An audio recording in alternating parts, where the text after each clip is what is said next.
Let me not think of millions. Let me think of the people around me, right? Let me try to change 100 lives, maybe 1,000 lives. And that's a good life. If all of us can change 100 lives, we've done our job, right? So I think in this age of social media, we've gotten so influenced by others and everyone's wanting to become a mass influencer rather than a micro influencer. Yeah. And I've always believed that micro influencing has far deeper and long lasting effect than being this mass influencer.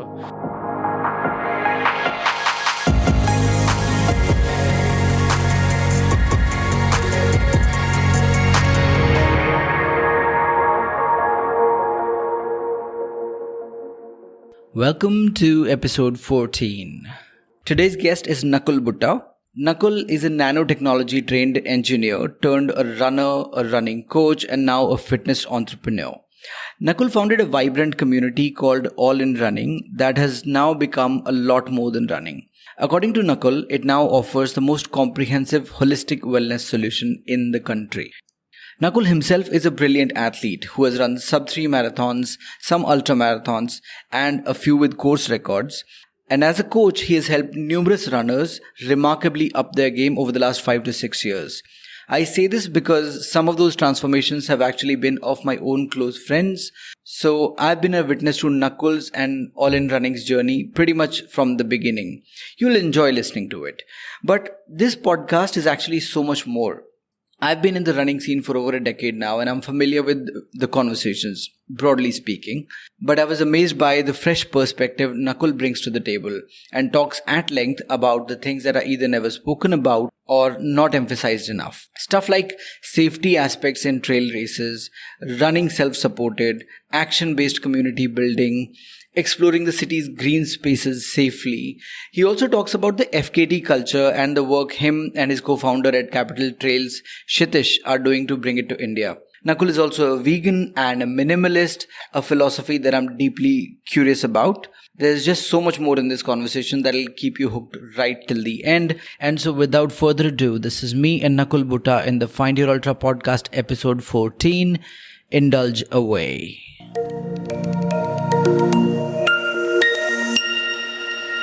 Welcome to the Find Your Ultra podcast, Nakul. Thank you so much for having me. So I am really excited to be here, really excited to talk to you. So many things we want to touch upon. But I mean, I've heard a few podcasts that you've done before. And I know you're not very comfortable talking too much about yourself. So as much as you like to downplay your own achievements and things, I would, love you to delve into that a little bit just so that people know what you've done so far. Sure. So let's begin right at the beginning where running community knows you, right? At least the Delhi NCR for sure. And you've been training people across India.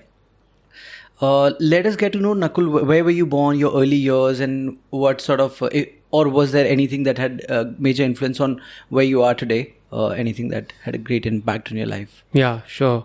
I'm from Delhi. I've been here all my life. I've had a few years I was in the US doing my studies and working there also. What did you study? I'm an engineer. So I did my bachelor's and master's.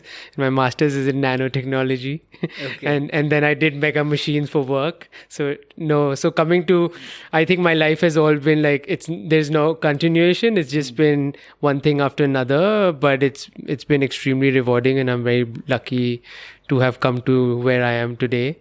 Like in terms of sports, it's again been somewhat accidental. I mean, I've always been active as a child, and as I've grown, I've always kept fitness at a relatively high level. However, like distance running was not really part of any plan. I was like a regular fitness buff, going to the gym, lifting weights, did that for 15 years of my life. Okay. I regret it the most now because why is that?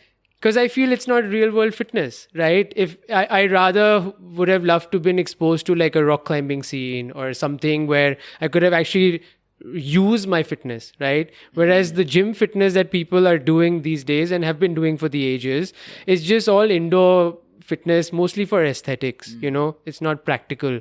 And as I've grown older and thanks to running, being more connected with the outdoors, I feel true fitness should be for outdoor pursuits. And that's really the fundamental ethos of all in running, to how to connect people with outdoors. So for me, fitness has always been that, and I've played all my sports and all of that, and so it's been part of life in a way, fitness. Okay. So you've spent bulk of your life in Delhi, apart from a short period when you were abroad. No, so I guess a third of my life is in the US actually, but it feels like another life, because I've been also back almost a decade. So, but yeah, I spent a good amount of time, a quarter of my life, and yeah, it was a lovely period where I studied, then I worked there for a few years, and then I decided to come back home. And it is when you were there that running happened to you. Yeah, so basically distance running happened accidentally where two of my friends registered and one of them backed out. So then this other friend said, hey, I have a 10-14 week training plan and will you just tag along with me on these runs and then just take the bib and just run with me, and I didn't know that you're not supposed to run in anyone's bib or whatever. It was just like, yeah, I'll run. So we did some training. Yeah, and then our goal on that day was just to run non-stop. I was running much slower than my potential, but the idea was to do it for your friend. Yeah. And so we had a great time. We, for the first time, picked up water glasses from tables and, had it in a race that we've only watched in Olympics or the movies, right? So we truly celebrated it. And then I'd done the half and then I said, okay, that was super easy. So should I just, the next year I signed up for my first marathon, right? Okay. And I had decided by then that I was coming back to India. So then I signed up for climbing Mount Rainier, which is a pretty prominent peak there. And then also the marathon, Okay. So, and then when I moved back to Delhi, the mountains were gone. So my hikes and all the outdoor excursions were out. Yeah. So then running became the gateway to have whatever outdoor experience that I could. So that's how really running came into my life. So I'm just curious, knowing that you're a fast runner, what was the half marathon timing, the first one? No, the first one, my friend was quite slow. I think, I can't remember, but I think it was like a 2 hour 15 minute. Okay. And the marathon the following year? That I think I did a 3:48 or 3:46 or something like that. So the sub 3 happened after you moved here? Yeah, absolutely. So I never really took running seriously. It was more out of fitness that let me see if I can do it, and then when I came to Delhi, then I met some fast runners walking back to my home from Jawaharlal Nehru Stadium because my home is right next to it. And then I started talking and they said, oh, we have a running group. Why don't you come for this running group? And then I found out that everyone in that running group runs really fast. And I still think it's the fastest running group in Delhi called Lutyens Road Runners. And everyone's really fast in that. And so I just got into that sort of community. And then performance and all these things kind of came in, right? Where everyone is running fast. And I was like, okay, let me see what I can do. Okay. And that's how performance and all. But the good part was because I started running with a friend who was following a structured plan, I've always followed some sort of template. You got into this the right way. Yeah, exactly. Because we got into that culture. Whereas I think, and that's when I got into, I'm not a social runner, so for me, joining the running group, and then over time when I was getting more connected with the other running groups also, I realized that people who'd been even running more than a decade had never seen a training plan at that point. And now running community is matured and there's access to a lot more. Yeah. But at that point, people had not seen a running plan, What year are we talking about? We're talking 2011. Okay. Yeah. So at least the people I spoke with. And that's really, and even 15 rather, because that's when I started all in running. And the first mission was to get people to follow a plan. Right. And that's really how the incubation of all in running happened. To just help with the little knowledge that I have and helping those who are not using that knowledge. Okay. So before we come to all in running, just taking to your personal journey for a minute, So when did, first of all, it's a very sort of personal question. Why did you decide to come back? Multiple reasons, really. I had always imagined being home, and India feels home to me. I mean, the people, wherever I've lived in different parts of the world, have been super nice to me. But there is a sense of being home. So the analogy sometimes I use is that you can go live in many hotels and have super comfortable beds. Yeah. But when you come back home with whatever mattress that you have and you've slept in all your life, or whatever you use on a daily basis, that gives you a different feeling. Yeah. And I think India gives me that. And also I had like, my parents we have a big age gap, so they were aging. So that was happening. And then there was this whole thing of India Shining movement that was happening. So multiple reasons. What year did you come back? I came back 2011. Yeah. Yeah. So yeah, like multiple reasons, but I just had always preempted that I'll be back when I'm like late 20s in my life. Okay. And rather my company was very kind to offer me extensions and they wanted me there, but I just made up my mind. Okay. That I want to be back. And I didn't have any, let's say, businesses running or anything. So it was more of an emotional decision rather than a logical one.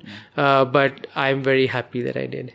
But the plan was not to all in running to do tak dimag mein No, nahi hota absolutely uska. not. Plan was I've not been a this, corporate right? guy all my Yeah. life and So did then what so happened many. between 2011 and 15 when Yeah. all in running started. What happened in those 4 years? Yeah, so running was my hobby then. So weekend warrior. I mean, I used to train quite well and that's how my performances came out. So I went from let's say a natural 145 to 150 runner to a sub 130 quite fast, like in a year or two.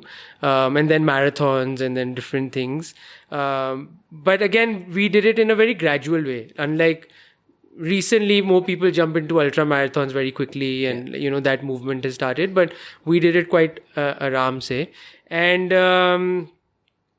but yeah, no, I just did my corporate job. I came back and I'm still very passionate about the environment and you'll see some snippets of that maybe on this podcast. So I came back and engineering, at least like nanotechnology is non-existent in India. So it was hard to like find a career shift. So then I said, if I have to make a career jump, then I'd rather do something that you're passionate in, and environment was one thing. So I started looking for jobs there. And I worked with this Danish company called DHI, which does water-based consulting. So I did that for a few years. And so it was quite interesting. I'd never worked in India. I got into a sales job, which I'd never done. So lots of learnings of how to navigate the Indian work environment, working with governments and private companies. And then I was moving to another job and I was in between jobs. And I was not getting the kind of new opportunities. And for 15 months, I was unemployed, struggling. I was like, man, all my savings are gone. What's happening in life? All this education, and you move back to India. And some friends just really convinced me to help them with their half marathon. The Delhi half marathon was coming up. So around June, July, they said, yeah, help me out with my runs. What year again? This is again 15, 16. Okay. Yeah, I'm very bad with timelines. But I think 16. Okay. 15, sorry. 16, we started all in running. So this was 1 year prior. Okay. And so 15, these guys came up and they were like, help me out. So one friend came. Suddenly I had 20 friends who I was helping. And I was like, okay, fine. I have time. I'm home. I have nothing else to do. I'll just learn from this also and get you guys fitter. Most of my friends are party people. So, this was something that I was very inspired to help them out with. So that's how really it started. It was just 3-4 friends who really got going, and then more. Did you charge them? No. No, not initially, right? And then around that time, New Delhi Marathon rolled into Delhi. NDM, with NEB, yeah. And so I worked with them on a 2-3 month retainer to set up the route. And first time it was coming to Delhi. So actually I was part of the route design that we did, which was a one loop. The first edition was the most beautiful one in my view, which was a single loop. And it was so beautiful because there would be a climb at like 20 something and then there'd be a decline around Talkator at 30 something. So it was like really beautiful route. I'd love to do that myself, So then we did that, and after that friends were still taking help.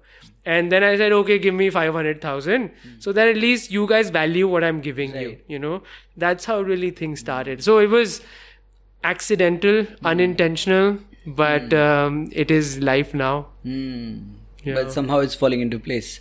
Yeah, beautifully. I'm not sure if you'll remember, I met you first in Mashobra. I remember that. 2017. Yes. You were doing 50. You were going for the 50K course record. Yeah. Did you break the course record? I think at that point, You think you did, right? Yeah. Okay. But it was like, our course records are nothing to be like an international elite would do it in 3 hours. I did it in 5, so it's not a big deal. Given the stage that we are at in our in India, in the country's running journey, I think we are in the initial stages and growing faster than than one would anticipate, isn't it? Like if you look at the ultra marathon timings also, I like think it's 100K. incredible what's happening in India. Yeah. I think it's incredible what's happening in the ultra marathon scene. And at that time when we started doing ultras in mid 2015, that sort of time frame, ultra marathons wasn't so, you wouldn't find so many people performance based. Correct. It was more like endurance based. Can I do it? Correct. Can I do it? What Can is I the finish the distance? distance? Yeah. Can I do 80? Can I do 100? It was of that sort. Because I came from a road running, performance based sort of background, I always wanted to attack it. And I was also connected with the international scene a bit. So I think that mentality kind of combined, and I wanted to push myself. And at that point, I didn't know how to run ultras. Like I look back now of all the mistakes I did. But yeah, like it was super fun to be in the mountains, and that was like one of my few first mountain races. That time, that was there, and then the hell race had just started in Solang around that Solang year. Sky Ultra, yes. Around that year, 60. Did you? I did the first edition. You were also. one of the finishers. Yeah. So I did podcast with Vishwas Sindhu, Yeah. and he said in the first edition, सब लोगों ने गाली दी थी, and Nakul was the only one who had a bit of exposure from the international scene, and he knew कि mountain races ऐसे ही होती है. Yeah. No, it was lovely. I think it still is one of the amazing races in India, at least on the mountain trail scene. And I'm excited if it grows. Yeah. Wonderful, sir. So 2017-18 is when All In Running really began. 16 we started, 16 summer. And and then since then, just wanted to ensure that we first define our ethos. As I said, it's not running. Running was because I was doing and I knew it. That was the gateway. But really the ethos has always been to connect people with the outdoors.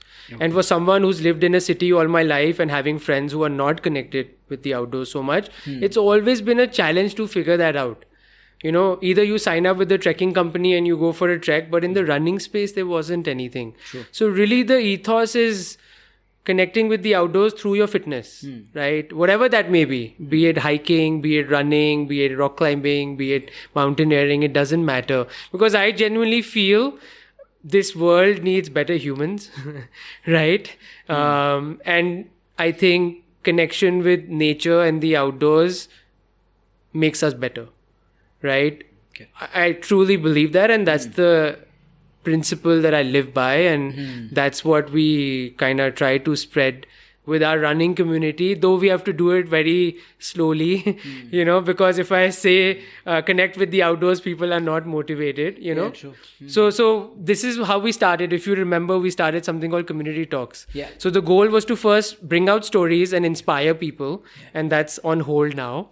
And then the coaching came. So you get people inspired, then you help build fitness. And the third was our camps, which is like get people out now, right? So get inspiration, build fitness, and get people out. So right now we've kind of slowed down on the inspiration. I guess some social media helps on the inspiration bit, but not enough.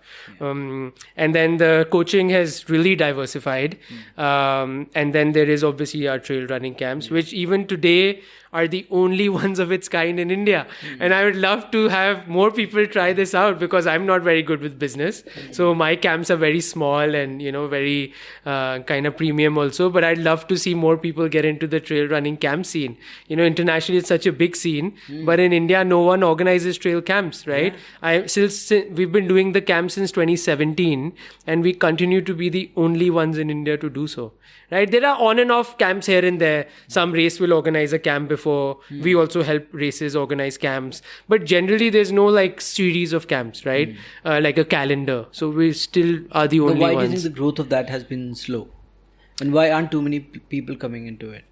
Yeah, I don't know. I know why it's slow, because the market of it is very hard. No, in the sense people like getting medals from a one-day experience, right? Whereas a camp is a multi-day engagement, and I think our running community hasn't matured to that level where they see value in it, right? They see value in signing up. like tangible takeaways. Are not Yeah. there. So like a runner in India, let's say, is 99% road running, right? And 1%, if even that 1% is Correct. trail running, I would say pretty much 99.9% is road running.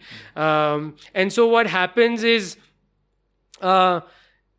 you get into the race scene and you get a medal for every race, and a race is easy access in any city, right? Whereas trails are much harder to get, right? And then to do that for multiple days, it's like a bigger challenge for them, and there's nothing that you get out of it. Right. It's an experience rather than a reward sort of a thing, and that has somehow not been valued yet, I think.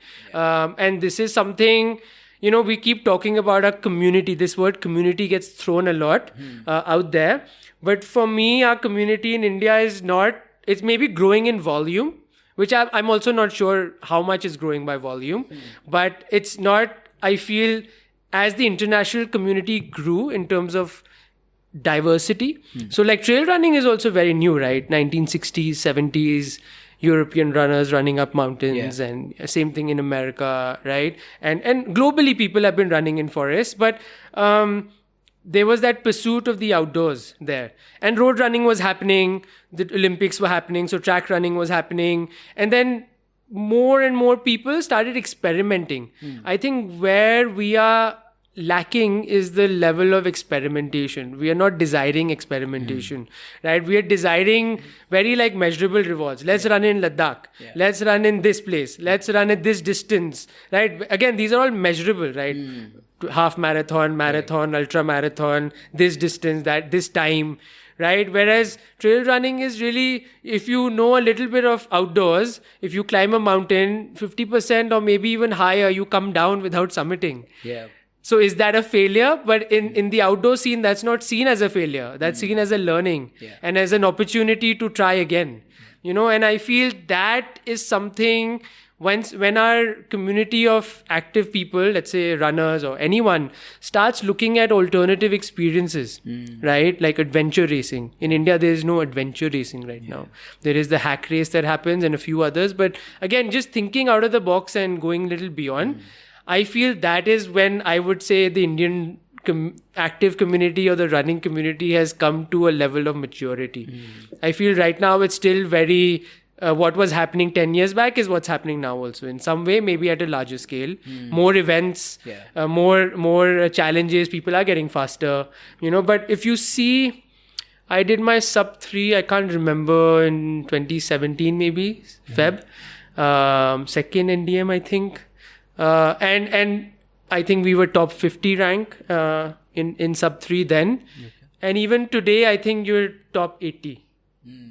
Right? So performance level also, even in road running, forget diversity, trail running, mountaineering. Just in road running also, that seriousness is not there yet. I'm not saying that is needed. I would love to have just millions of people just run and not care about performance. Great. But I guess there is always going to be some category of humans who have that desire to perform and to try different things. So even if these niches of humans get out and explore in India, I think we will have a development of culture, and I think that is missing in India as of now, sadly. I think trail races are great gateways, but again, trail races are mostly road running participants. There are a handful of people who are making a conscious effort to become trail runners. And they go out and train in trails as well. Yes. Bulk of us, otherwise, even if we're going for a trail race, we'll probably trail mostly on the road. And that is a big challenge, So, but it's so amazing, and that's something I learned from my camps. We literally, at most of our camps, because it's friends or close people, associates, we really are not very big in marketing and all. So everything happens through word of mouth, And so like when people come, I've had friends who've never walked on a trail, never trekked, never wear a trekking shoe, never worn a trail running shoe, like basic 5K, 7K fitness, Basic fitness, have come on the trail. First day, they can't walk because they're like rocks, this, roots. What do I do? How do I step, right? And by the third day, through like 3-4 runs only, they are running downhill. It is amazing to see that, right? As a coach, it's amazing to see. And as a observer, that I can't believe that this person who could not walk 3 kilometers on the first run, which was a hike for this person, is now running down a steep slope. Right? And I think that is the seller to me. Right? If a cultural shift has to come in India, people have to try these experiences. And this is where trail races fail. Because trail races are giving you a time limit, or there is a certain mentality that you have to go into a race with. There's a race of there's a mentality of finishing a certain task. Whereas when you go out in nature and explore, none of that is there. So you are there. If you come across something, you can stop there. You can enjoy it. Right? You can say, okay, I have maybe this excursion instead of 3 hours will take 6 hours, and that's okay. Right? But you're still learning and exploring and seeing sights and sounds. And I think the races don't allow that. There is a space for races, but I feel races are not the only way to go to this is grow a different experience. I think it's only a matter of time though, and people will come around to exploring more ways of movement.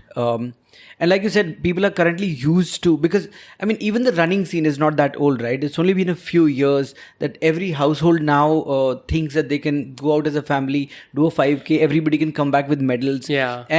And even that, people are surprised. Those who don't run are surprised to know that you have to pay for this. Oh, you're going to run 50K and you have to pay for this. This is like you're subscriing for torture. That happened with me, I was going to my gym in the US at my university's rec center, and basically at the entrance of the rec center, there was a vineyard close by, and they said we're doing a 10K at a vineyard, which now looking back would have been such an amazing run. Yeah. And someone at that time I was not a runner, so I was like, wait, so you want me to come somewhere and pay money and run on top of that? It's like, I must be crazy to do that, right? And I mean, looking back, it's silly, but at that point, it totally was a joke to me. Now that we're getting used to this idea of paying for experiences, and now that we understand it costs money and time and effort to organize these experiences. Bulk of the runners, not bulk of the runners, but a lot of the runners who've collected enough medals are now not so thrilled by medals.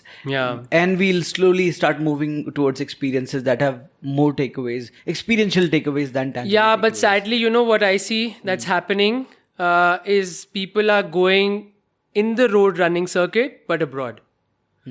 So I don't see them exploring India as much. I see people jumping to the world majors, or I see people jumping to comrades, or I see people going to these road-focused outdoor experiences that are international, right? But I don't see people signing up to too many sort of different experiences, right? In that sense, until we're exposed to something, we won't know what we're missing. So, like trails.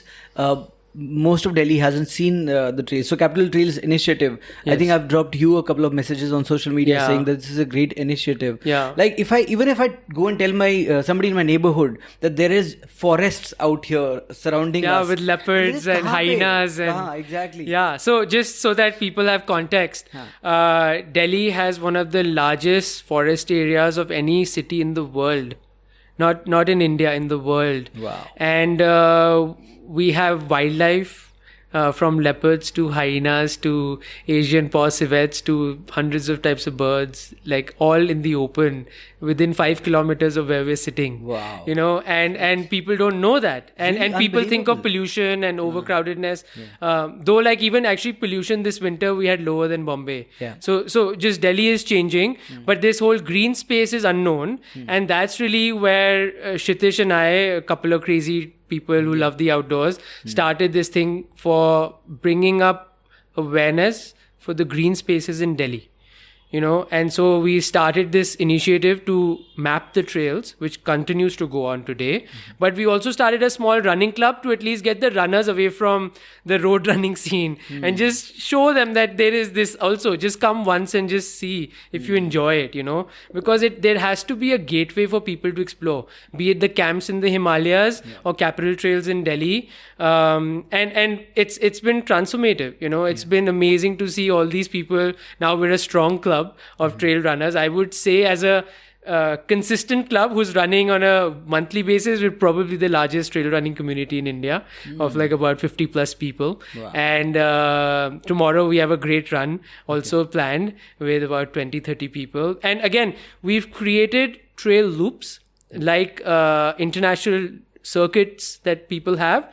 So we have now created a 35-kilometer trail loop that connects all the forests of South Delhi, which is the starting of the green patch, out of which, because this is in the heart of Delhi, this is like in the heart of this urban city, where about 13-14 kilometers is road, because you're connecting the forest, so there is like 1-2 kilometers every time on road. But it's incredible. This is within 2 kilometers of my house, you can start that 35k loop, right? Wow. And then we created a 90-kilometer trail loop. Right? Around NCR? Yeah, out of which 75 kilometers is trail, forests. 75 kilometers within 10 minutes drive of this place from center of Delhi to 10. You just go out to another part of Delhi, and from Sanjay One, which is where the start, both the 35 and the 90 kilometer trail loop start. And it's incredible. Tell me a city that has a 90 kilometer trail loop. Wow. And it's published on capitaltrails.in, on fastestknowntime.com. Anyone can download a GPX file and just go for it. Wow. Yeah, like it's incredible. And even joining Capital Trails running group is also free, right? Anybody No, we do have a couple of guidelines because we want to protect these green spaces. So we've created a membership of 2,400 rupees or 200 rupees a month, and about 80% of that money goes to supporting individuals who are protecting the forest or doing work to reclaim the forest. So we use the membership every year. About 30,000-40,000 is donated to these people. Wow. And about 20% is kept for our domain and website and all the admin expenses that happen for the club. But we have to support the cause. Just running is not going to help. So we have to support these people, and this is community. Yeah. Right? So when we throw this word of charity and community, I want to see actionable things happen. Right? So when a charity run happens, right, I don't see this run for good air, right? I don't think run for good air is happening because everyone's driving there. Yeah. For me, like some sort of bigger mission has to be there. So one was to document the trails, and two, to support the people who are saving the green spaces of Delhi. Yeah. In addition to the government, Yeah. I mean, we are lucky that this city has these green spaces because at some point of city planning, they kept them. Right? So we're very blessed as a city. And I anytime people want to come to Delhi and just go for a run, we are happy, or I am happy to take people out. You can even sign up for a run with me on Airbnb now. So, and the idea there was that all these tourists who come to Delhi, they go to the same old Delhi, the same sites, right? So giving people access to show this side of Delhi. Wow. Right? That there are forests and there is wildlife, and for them they don't get to see wildlife. So even seeing a nilgai or seeing a grey hornbill or seeing a kingfisher is like mind blowing. Yeah. Right. So it's amazing to show that side. So and it's also, there's something about the outdoors and the nature being in the woods. There's something therapeutic about it by itself, right? That's what I said. Started the call saying it makes better human beings. So absolutely. And we need, this planet needs better human beings. Where the planet is getting hotter and so many things are happening. So we need to take small actions to do that. Yeah. No, I think so. The charge that you mentioned, 2,400 for the entire year. For the year. So $200 a month is absolutely nothing. This is incredible for something that we are. Something, I think there's a lot of effort that goes into figuring out these rules. Yeah, so be it with our camps or be it capital trails or anything we do with the outdoors, we take it very seriously. And that's another thing, maybe I'd put it in my discussion points about the trail races in India. Right now, safety is not a consideration. In some of the races, exposure is quite severe, where if a fracture happens or something, evacuation in India in the outdoors generally is hard. So what can we do to make these spaces a bit safer while it compromises maybe performance, right? So that's something, at least I'm not going to speak for other races and all. That's not none of my business. It is for them to really figure out, because safety should be number one in the outdoors, right? I think we're not going the right way on that. And we're talking about trails. Yeah, I'm talking outdoors, right? Not road running. Right. Road running is easy, right? Mostly you park your ambulances in places and then you can get people out, you know? Whereas when you're in nature, that's where the problem is, because we don't have a chopper system, right? We don't have those sort of international level evacuation systems. So for us, we have to take safety even at a higher level, at a more serious level, because we don't have these evacuation methods, you know. So be it capital trails or our trail running camps, we make sure we educate people on how to use GPX file reading apps. So we use Gaia GPS, not that I'm sponsored with them, but I think it's a great app. So Gaia GPS, we teach everyone how to load a GPX, how to follow a GPX file if they get lost, because we do a lot of explorations. So educating them how to use GPX. Again, no one at a race is telling you that. No one's making it mandatory that you have to have this app and this GPX file, and make sure if you get lost, you know how to use it. So that level of education is being just disregarded right now. And our runners, they come from a road running, 30K to hai. So 30K is like, I keep telling people, like a Solang 30K is like a 60, 70K road ultra marathon, right? Your time on feet is 6 to 7 hours, right? So it's not a 30K as a number, right? Or even a 10K in the mountains can be like an ultra marathon if it's super steep and all. So taking safety on how to handle navigation, making sure, like at Capital Trails, 2 of us have a safety first aid kit, you know. We make sure that everyone, there's a gear check. Even at our group runs, there's a gear check that are you carrying enough hydration? Are you carrying enough food? If you're not, sorry, you are not allowed to come with us. I don't care how good your endurance is. I'm like, in that group, probably I have the maximum endurance. And if I am carrying 2 liters, you have to carry 2 liters. I don't care what weight you're doing.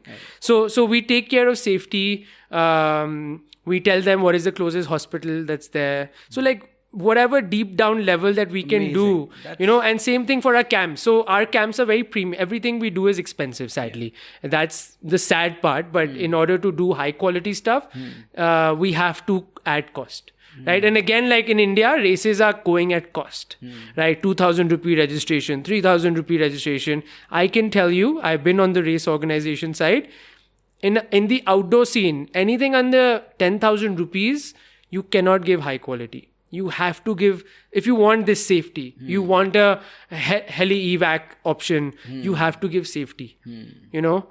And so I think that costing angle of the running community is holding us back also in terms of what we can do. But like, so generally when we think of the outdoors, we look at all these parameters also, safety, navigation. At our camps, we make sure we have 2 to 3 people on our camps as a head and the tail of the group. So just multiple things we do to make sure as much safety as we can, we ensure. So when I say, is the community maturing? It's not just by distance or participation. It's one, by diversity of experiences. And also like, how are we approaching our experiences, right? And maybe this is a good segue to talk a little. I'm going to take 2 minutes of your time to talk about self-sufficient running, because I'm extremely passionate about that. That's something that's on my agenda as well. So I heard your podcast with Kshitij. And since then I've been carrying my sipper every single run. And because you mentioned even the hikers should carry it. So even if I'm going out for I'm doing a 5K streak every day. And even on my 5Ks, I used to think 5 minute nahi chahiye pani, but now I carry. Can you tell the difference on your runs? I can tell the difference. Exactly. That's exactly the point. Because I was carrying it, I'm also doing a weekly half marathon streak. Oh, nice. So since that I'm carrying it, I just had to fill it once. And I felt remarkable difference after my 21K. Exactly. And that is the thing. So like self-sufficient running is the breakthrough for performance for amateur athletes. And we have been told completely opposite by everyone because we look at elites, right? Elites are running super fast. Right. 100 grams on their body makes a difference. Yeah. We are many kilograms already heavier, Yeah. right, in body weight. So the 100 grams is not going to make a difference. However, to have a performance gain, self-sufficient running is the biggest thing an amateur runner can do. We do all these workouts and all these things. I think fueling and hydration is the breakthrough for amateur runners. And I think I have not seen a single coach in India talk about it. Or even internationally, very few do. Internationally, because there are a lot of coaches who have overlap with trail running. So self-sufficient comes into kind of conversation.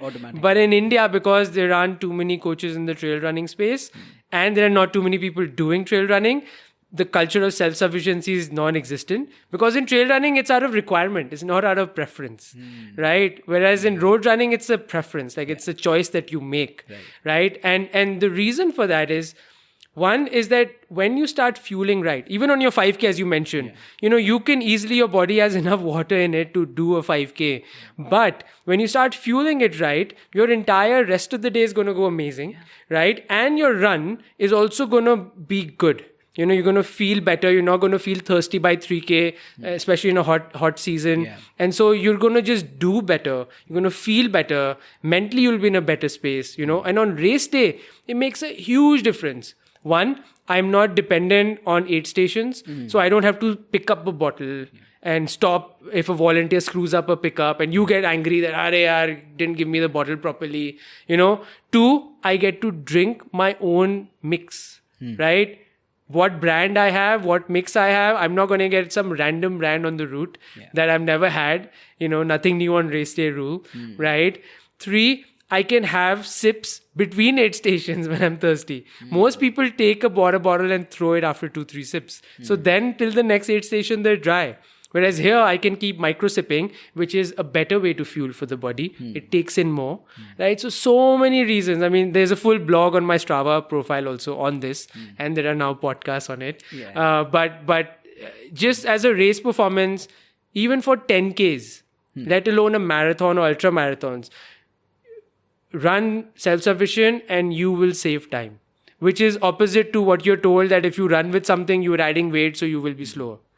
Right? So, and I mean, for me, again, when I did my first sub 3 also, I was just at the borderline, right? Like I knew I was either at 259 if I had a great day, not a good day, but a great day, I'll be at 259. Otherwise, maybe a 303, 304, But now I was like, should I run? And that time hydration packs had not come to India. Okay. Decathlon was not there and other things also. And I had not bought a hydration pack for myself. So I had a belt with 4 250 ml bottles, right? Yeah. So I had 1 liter on me. And so then the call came, do I run with this belt or do I run as fast as I can and maximize without running? And I mean, I'd always been running self-sufficient, but it was half marathons before that. This time performance was a big number. Yeah. So I decided that I will give up my sub 3, but I will run self-sufficient, right? And that's the kind of moral decision I want more runners to take. Because really, in our lives, our sub 3 doesn't make a damn of a difference to anyone besides us, right? And I think this world needs to be less selfish. And so we need to really change the mindset of how we approach life, right? Is it all about us? Or is it about the bigger things around us and we being part of it, right? And I think that's another reason why self-sufficient running comes into play.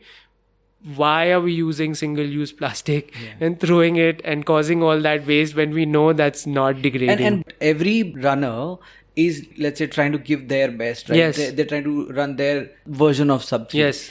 But just by throwing that bottle here from between aid stations, like picking up a one-time use bottle, sipping half of it and then throwing it on the road, is that like necessarily improving your performance? But is that who we are is the bigger question. Is that who we become? That is the bigger question for me. But anyways, coming to race day, I still say carrying your own hydration pack is going to help them run a faster time. Like, boom. Yeah. Like, forget everything else. Sustainability, environment, that is a personal decision for people. But just from a performance perspective, self-sufficient running. So back in 16, 17, the only people you'd see in hydration packs were all in running people. Now with Decathlon coming and people getting into mix of different things, they've bought hydration packs. So now you see a lot, but for 16 to about 18, 19, if you've gone to a race and you saw people with a hydration pack, you know they've trained with us, because we were the only ones shouting at people for it, you know. This is also a good segue into minimalism and minimalistic lifestyle. So you are a minimalist, but I was really alarmed when I heard you say that you spoke about your t-shirt and jeans, and you said you buy new clothes. These shorts that I'm wearing right now are 15 plus years old. Wow, dude. So you buy new clothes only when they're torn. Yeah, like this shirt had to be bought because all my polos have faded, and also this shirt that I bought is actually just bought 2 months back because all my other clothes. But I wouldn't call myself as a minimalist to an international level. Like, international level of minimalism is extreme, right? 2 spoons at home, barely any furniture, barely any possessions, right? So, but before you speak about that, the documentary Minimalism, when it came out, I saw the subject and I was like, okay, I get intuitively मुझे पता है कि क्या बात कर रहे हैं, but I didn't see the whole documentary. Right. But the second season came out and I saw the trailer and I started watching, and then I thought it is actually a philosophy that sorts out a lot more than just the stuff that you have. Exactly. It just sorts out the clutter in your brain. It's just a philosophy of life. Exactly. So why does that appeal to you? Tell me a little bit when did you adopt this? Yeah, it's been a natural progression, and I haven't watched these series. I'm not a big reader either. So this has come really on its own, you know, through people in my life. My family is quite simple. We've lived in very decent means. So maybe that's a impression that I made or whatever I had, you know. And so over time, it started actually from diet, right? Because when I was living in the US, then I was a big consumer. I used to go shopping a lot and like excessive buying, that US kind of lots of sales and all of that, and you're earning good money. So I was a big consumer actually. But diet was something like I saw grandparents become, you know, cut down their stuff that they were eating, mostly vegetarian.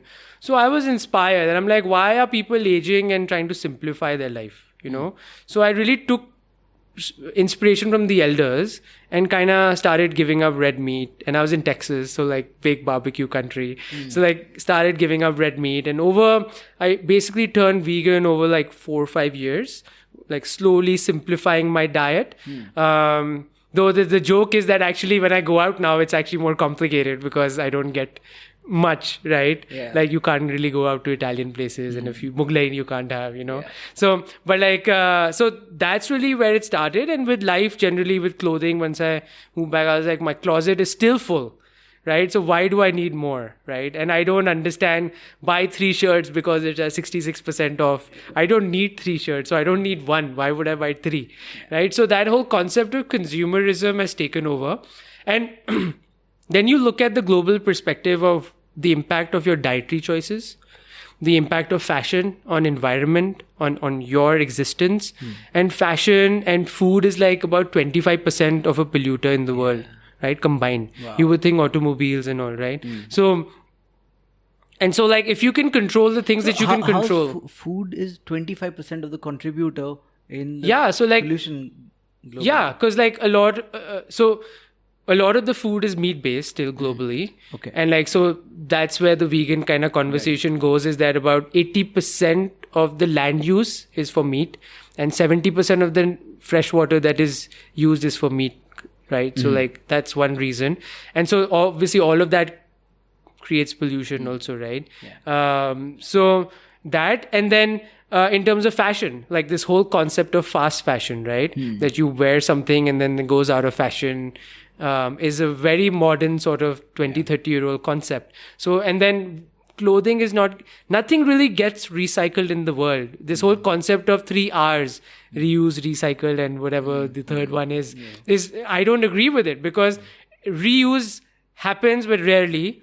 Recycle happens at 9% globally, out of which very less on the developing side of it, you know, developing world. So then we don't have to go that recycle way. Stop thinking of recycling and start thinking of not buying, right? That is the first thing that you can do, right? So that's really, and that aligns with minimalism, right? If you're not adding, then you're simplifying, and eventually things will start fading out, be it clothes or things that you liked at some point, and then you will start giving that away, right? So that's really how it aligns. And for me, obviously, again, the environment is a big factor for doing the things that we do, obviously with veganism, animal rights and all of that also.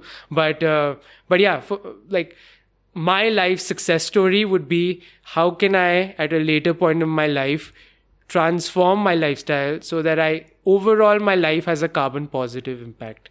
So at least for now, almost 40 years of my life, I've just been a carbon consumer, right? Yeah. And how can you shift that in the next 30? I think if humans can do that, for me, not money or all of that is success. For me, what is the impact that you left the planet with is success.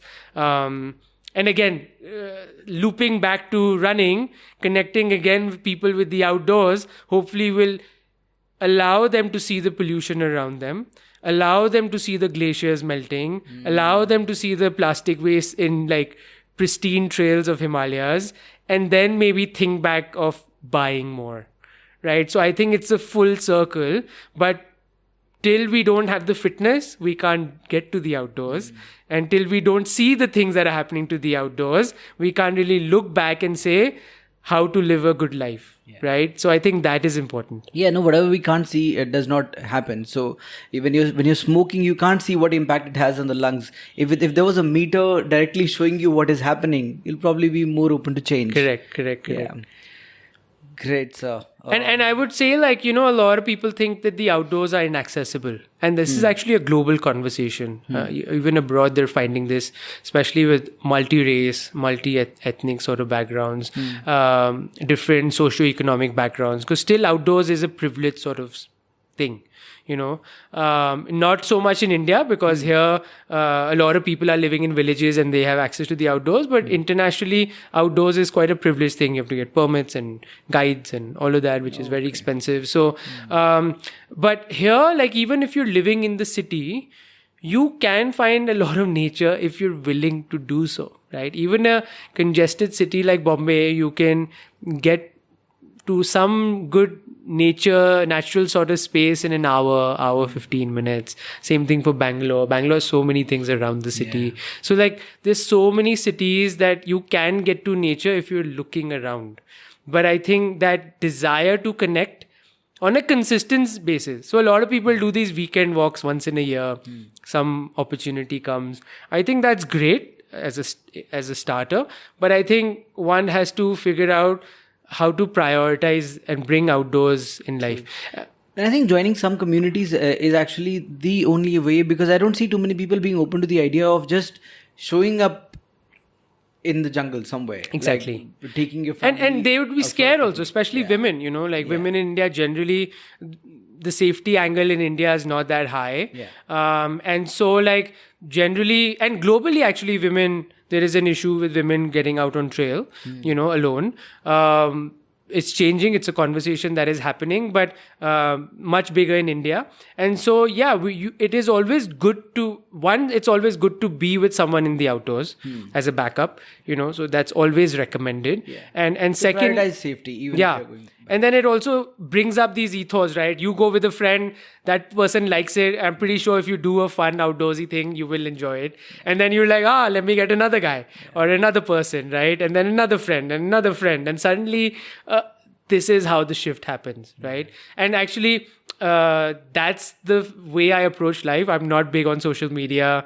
We don't advertise much about anything really. But the philosophy that I live by is like, let me not think of millions. Let me think of the people around me, right? Let me try to change 100 lives, maybe 1,000 lives. And that's a good life. If all of us can change 100 lives, we've done our job, right? So I think in this age of social media, we've gotten so influenced by others and everyone's wanting to become a mass influencer rather than a micro influencer. And I've always believed that micro-influencing has far deeper and long-lasting effect than being this mass influencer.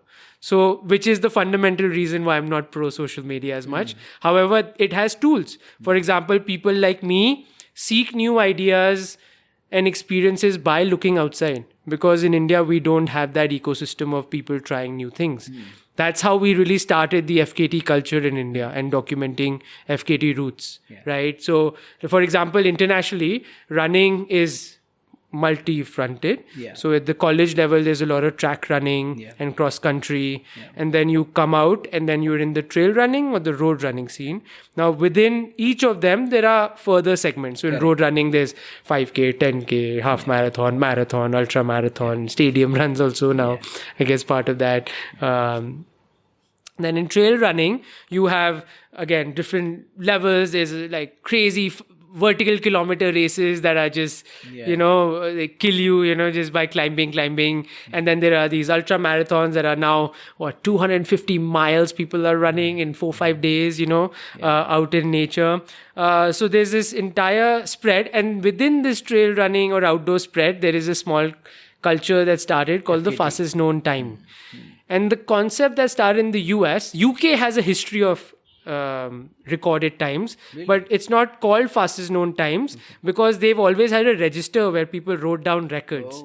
So there, in the UK and in Europe, it's called records, right? Because there is a history. Whereas fastest known time came by these couple of guys who started in the US, and you can read more about it on fastestknowntime.com, is basically these guys didn't know what was the time the fastest guy did a Appalachian Trail or some trail? Like the Appalachian Trail is the one that I've followed a couple of times. Yeah, but that's a very long trail, right? But there are short, FKTs can be very short, 2K, 5K also, so they don't have to be long, right? So then these guys said, we don't know the fastest time, so let's use this concept called the fastest known time, the time that we know of, right? And they started building a database of it. Right. And then it was very rudimentary. And then over time, they built a website and now people can post. So, and in COVID, that exploded. Right. So a lot of the legwork was done in the early 2000 teens sort of thing, when these guys were working on the website, uploading routes. People were going and attempting routes because people wanted to go outdoors. Right. So, and they also have the outdoor experience. Right. A lot of them have been doing this since childhood. So how to tackle mountains and technical stuff, they already are aware of, safety, all of that. Right. And so in COVID, this exploded because elite runners who had no races started saying, hey, we have this amazing fitness. There's nothing to challenge ourselves. And that's when the fastest known time exploded, because now you had elite runners coming in and doing these times, which were ridiculous, right? So all these like long trails, short trails, medium trails kind of just exploded. And that became a global phenomena. So now if you go to fastestknowntime.com, you can filter by countries, and all these countries around the world have these routes where you can go download a GPX file and just go for it, right? Okay. So let's say there is a route that I run on. Yes. I can make a GPX file and upload that and make that.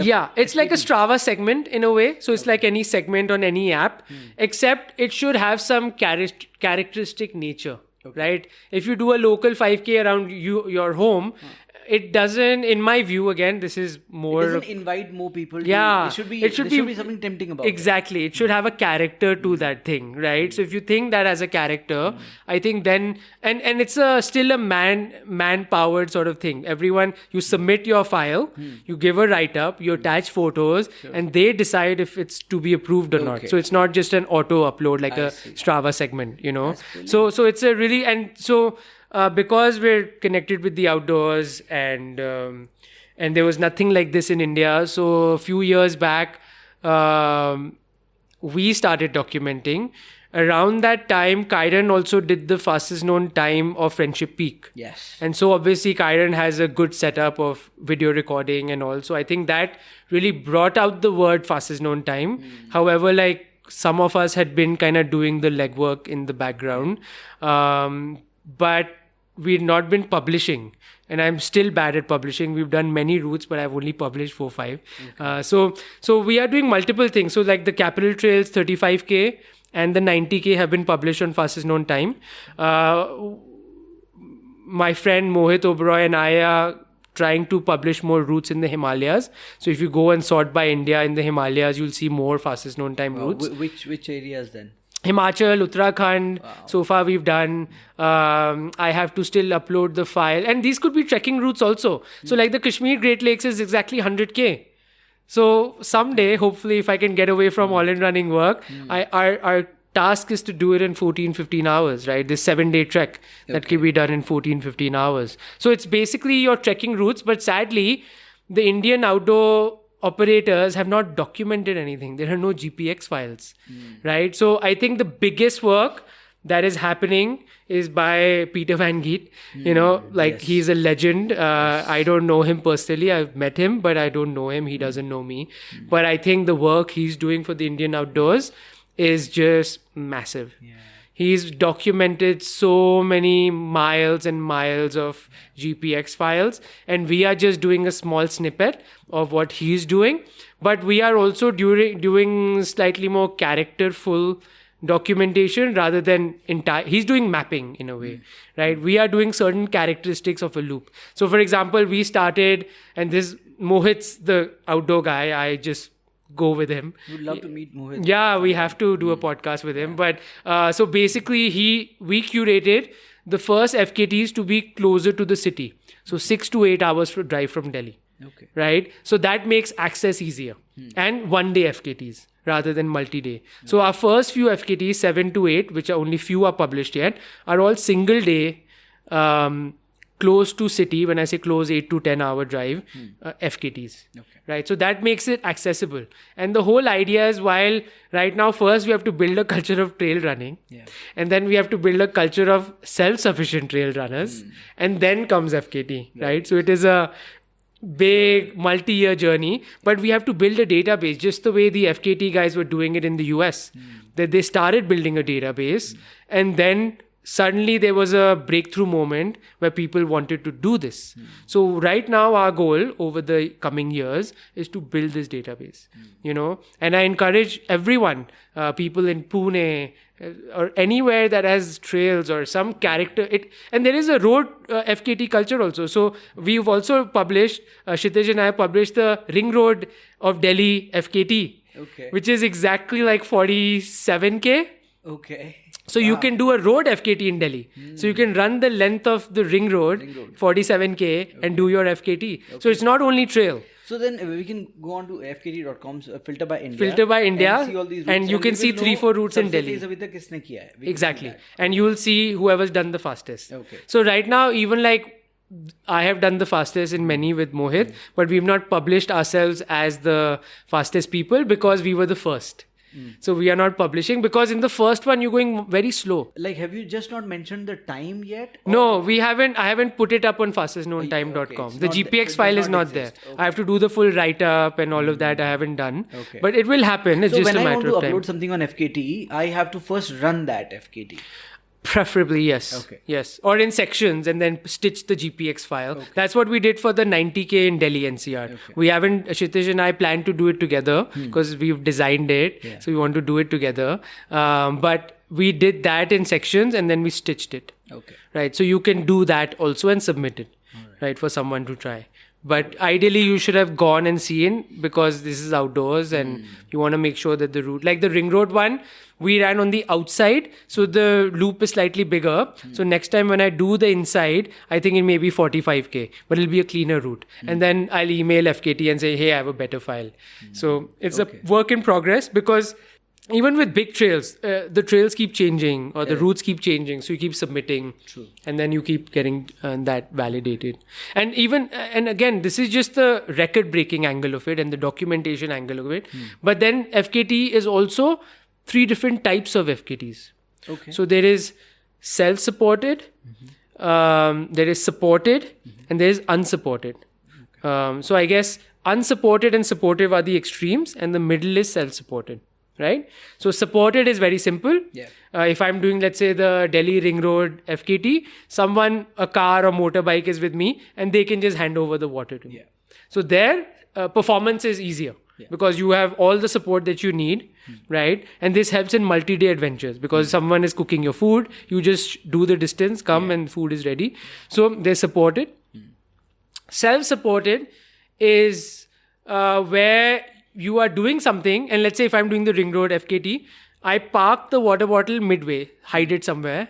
Only I know of this. Okay. And so when I reach the halfway point, I pick that up and then I do the remaining half using that. Okay. So I'm not using anyone's help. So that is called self-supported. Or you could keep it at multiple points. Yeah, you could do whatever, but you're not using anyone's help. Got it. Right? So this ring road FKT that I did on my own, so I was running and I met one of my runners around civil lines, and just he met me, he saw me running. He's like, "What are you doing here?" And I said, "I'm just doing this thing called fastest known time of the ring road." And he's like, "Okay, do you want some water?" And without thinking, someone gives you water. I had some water. I was running out of water. So I just had a sip. And that converted it to supported. That one sip converted to supported. And it's all ethics based. Yeah. Because you have to report what style of FKT you did. Okay. Right? Got it. And so I reported self-supported because I didn't know at that point that a sip is also supported. And they corrected me. And they said, this is supported. And that's how I learned. Okay. And unsupported is the purest. Right? What does unsupported mean? Unsupported So what, is you you carrying have something? everything on you. Okay. You cannot take anything from anywhere. Okay. You can maybe take a water from a stream if you're doing a very long adventure, but you can't really take anything from anywhere. So that's the purest. And it changes unsupported. If it's a very long trail, 40-day adventure, then unsupported is slightly different. If it's a one-day sort of thing, unsupported is different. So but basically these are the nuances. And the reason I'm bringing that up is one, it brings back that conversation we had about self-sufficient running. Yeah. And again, for our community to diversify, we need to start gaining these skills. And that is not happening right now. And coaches or educators in our space are also not educating people hearing all on of it. this for the first time. Right? I've been in this scene for 10 years. Yeah. So that's what we're trying to do. And as I said, I'm not in the public eye as much. And so thanks for giving me a platform to talk about it. And more importantly, another point that I want to bring up is because of social media and India and outdoors being a younger community, ethics is not high up there. Right? I know people who are claiming to do 10,000 kilometers around India and this achievement and that achievement. And I know that it did not happen. There were people who were running 100K in Bombay every day for X number of days. Right? So all these claims are coming. And I'm talking one extreme where in the fastest known time culture, people who've gone on a 40-day adventure. Imagine the guy gave 40 days of his life of just being out there. Ignore the planning and the commitment and the logistics and the time away from work and all these other complications that come with it. And this guy, after 40 days, realized that on one day, he by mistake took a sip from someone and he reported this unsupported effort of 40 days into a supported. Imagine that sort of honesty that comes with it. And in India, we are sadly the far end of it.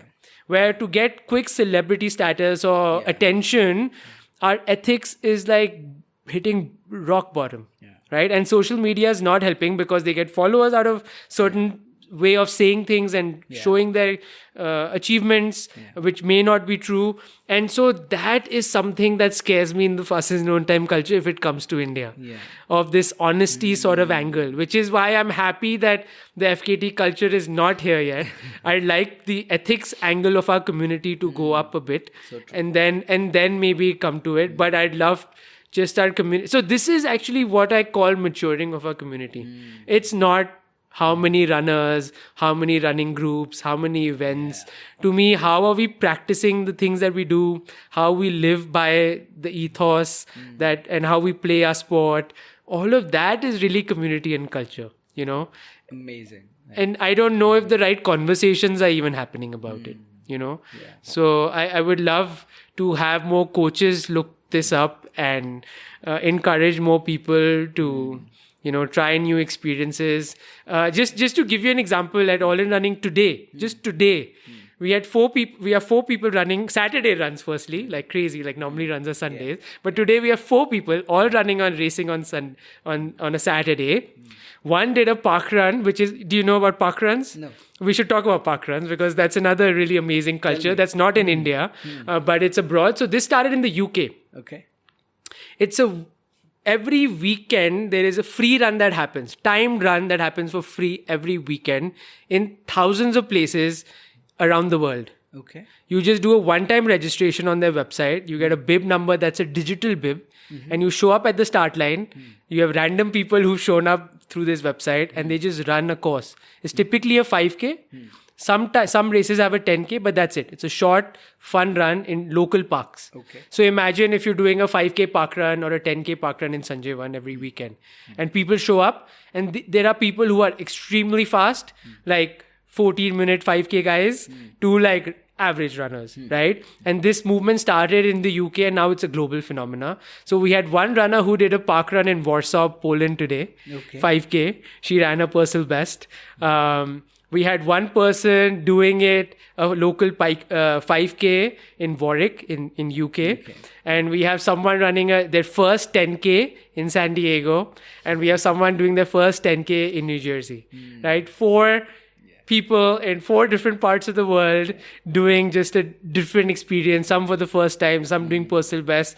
And this is what I love about what we built here. You know, it's not about coaching. We built this amazing community of people who are doing amazing things, all in their own journeys.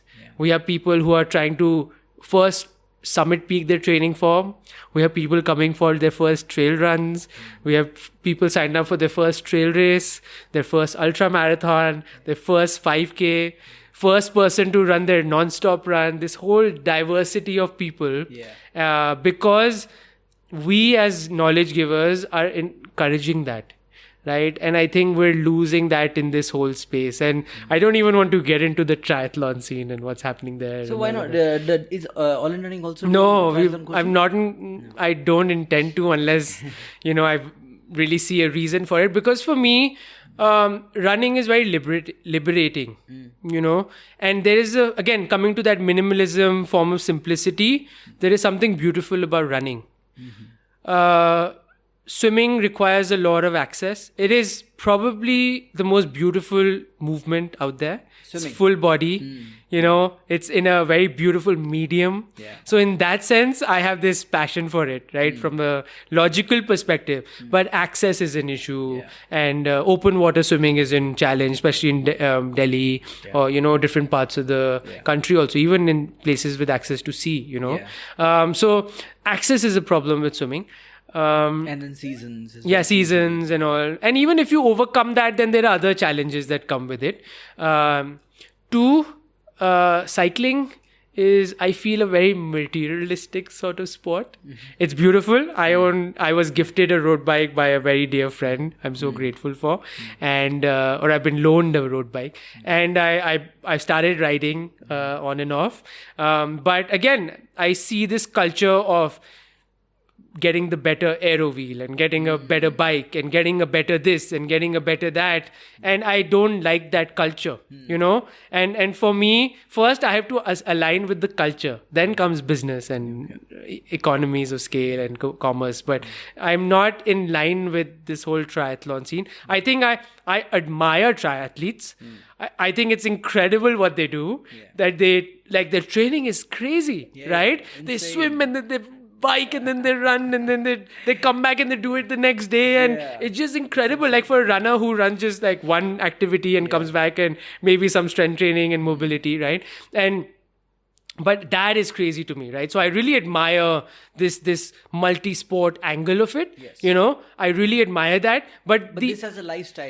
And as a culture, exactly, right? Like, is it what, again, like, is it just getting the better bike what you'll be going for? And this is why even in running, I don't like carbon shoes, right? Like, anyone who's not running 245 or faster is not benefiting much out of a carbon shoe, is more psychological. True.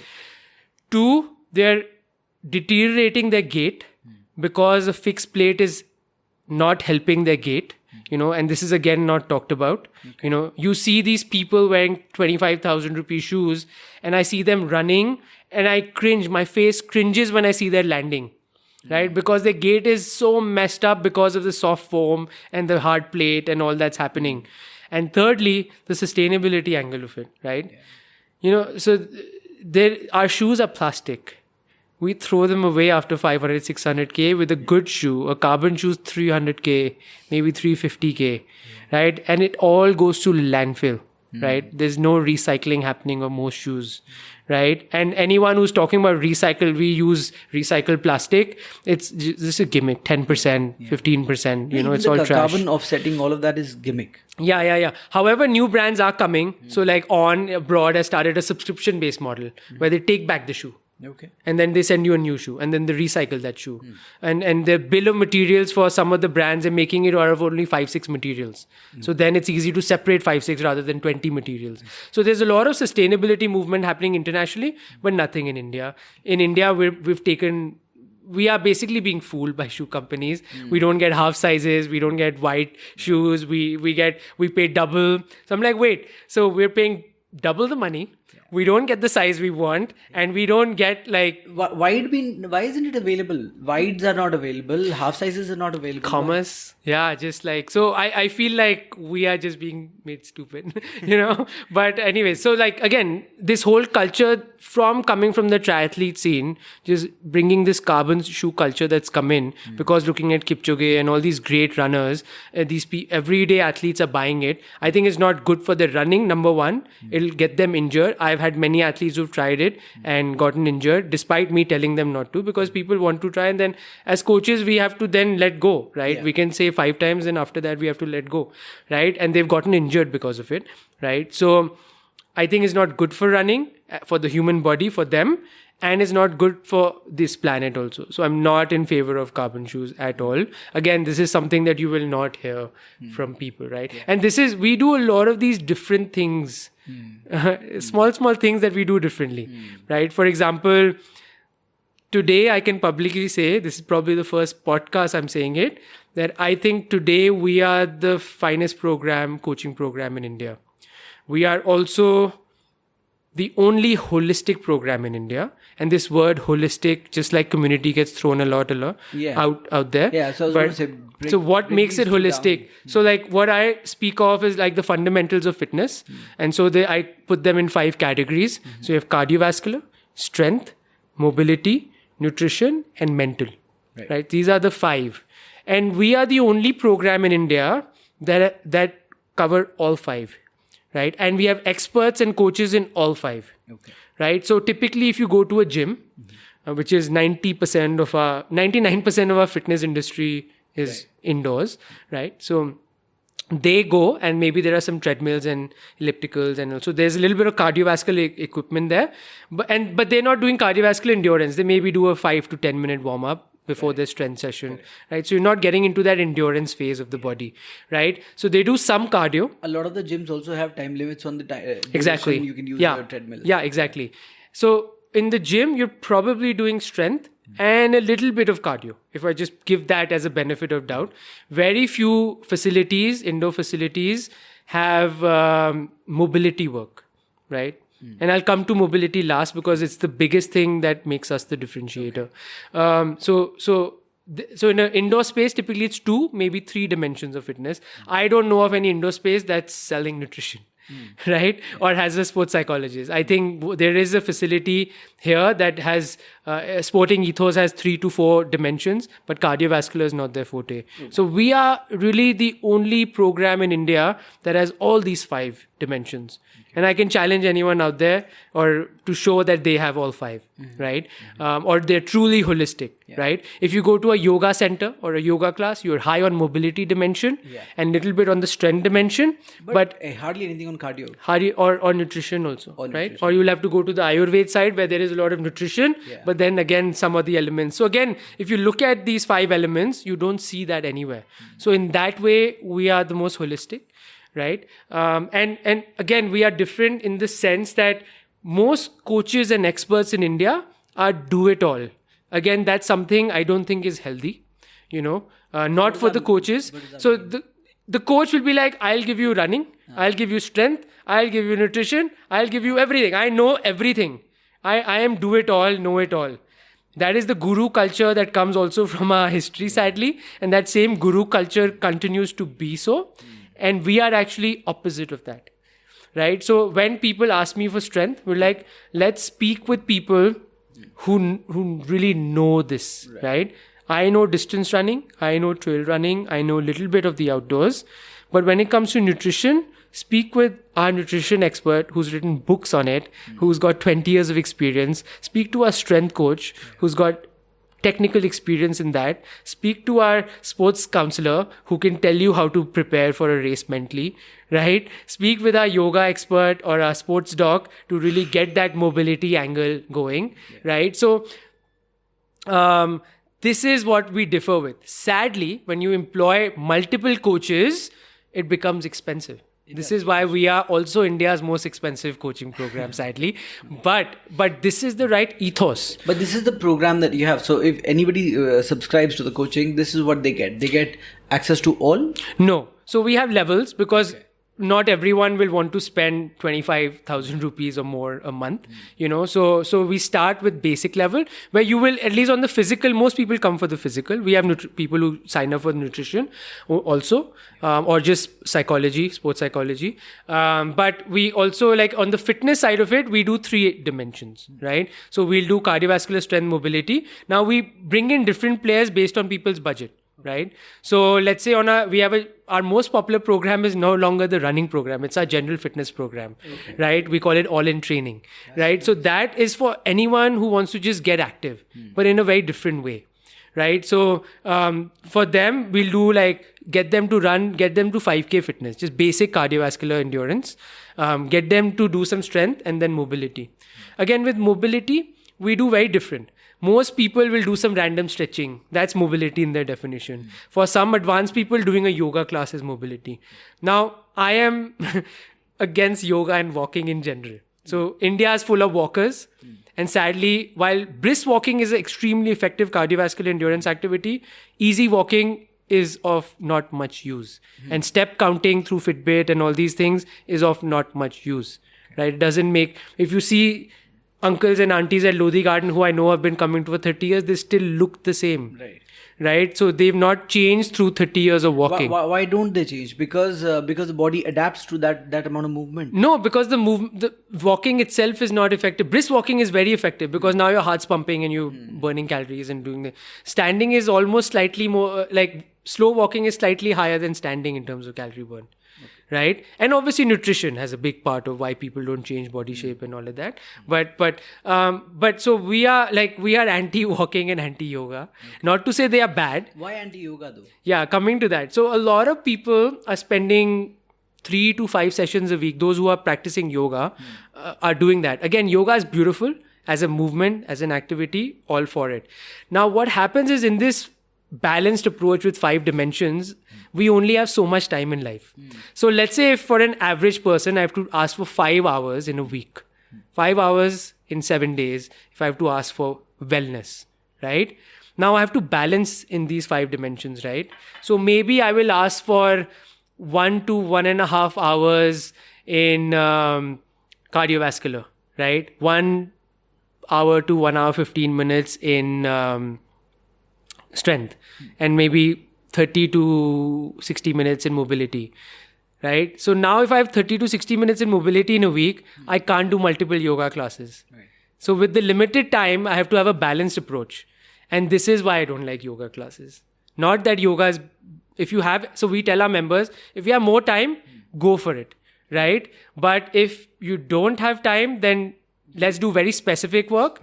And so what we do is, unlike giving random stretches in Gyan, what we do is we work with a sports doc. We use this approach called prehab approach to fitness. Again, this is not practiced in India as far as I know. Even globally, very few people do that.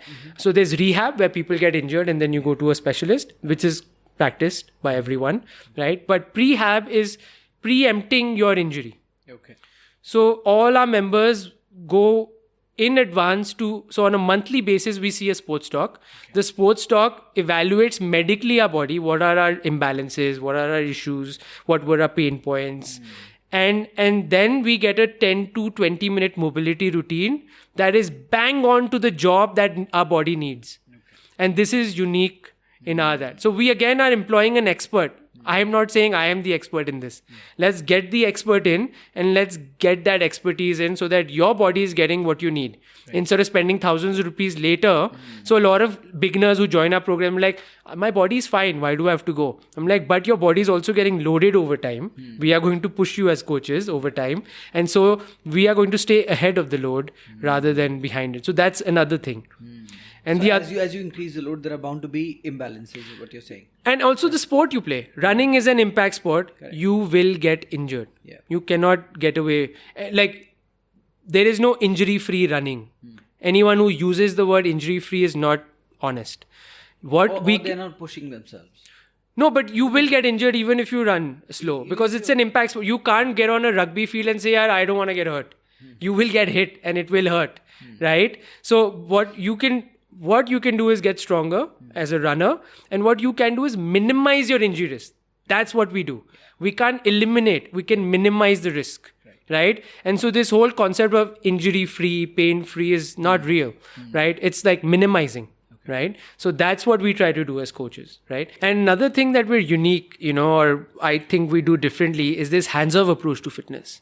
So in India, from childhood, we're used to this hand-holding, right? Parents are taking care of us and then things are happening. Always we have this hand-holding culture, right? And so is the case in fitness, right? If you go to most people's fitness journeys in India are driven by a certain connection, be it an indoor space membership, or a personal trainer coming home, or some sort of connection, or a running group, right? And our approach is different. Our approach is always to inculcate self-sufficient training, right? You need to realize and to be motivated on your own to drive your fitness journey and goals, right? So this is exactly why in 2016 we started an online-only program, right? Because we want a hands-off approach. We're like, wake up at your own. We'll give you the plan. Our job as coaches, and we are not trainers. We are coaches. Our job is to do the top level work, to create the roadmap, to put them on the right track and keep them on the right track. So we really do top level conversations, right?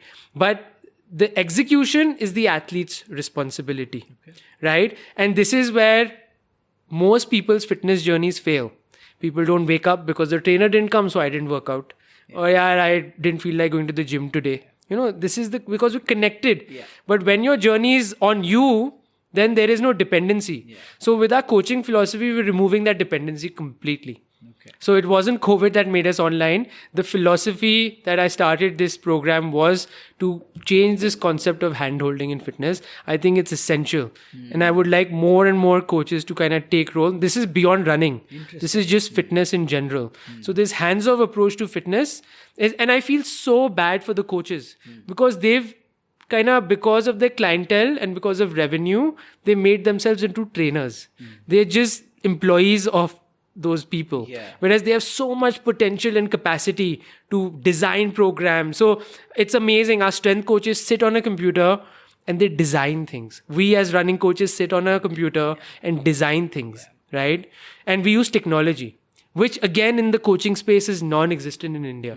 Now slowly coaches are moving to technology. Since I've been an engineer, I've been a tech person always, so I've always... something of your own. No, we use Training Peaks and we use another platform for our strength coaching program. Okay. So we use technologies. We're not big enough. We're a very small program. So making our own technology doesn't make any sense. Yeah. So, these platforms, Training Peaks is older than most runners in India, right? So they are so far ahead. It's just better to use the best in class and just use their technology. So, and people are starting to use technology, but still most coaches are using WhatsApp, Excel, and I tell coaches, the newer ones especially, that use these technologies, you're going to make your service professional and your job is going to be easier, right? And your people are going to get more well-designed programs. Like we design something on Training Peaks, boom, comes on your garment, tells you exactly what to do. Right? So your runners don't have errors that they cause when they don't have a plan on WhatsApp or something. So just that professionalism in coaching services is something that needs to also evolve just on the coaching space. Now coming back to running, right? You have a lot of people who've achieved something, and they become coaches, has its pros and cons. The pro is that they are widening the impact, so they can help more people.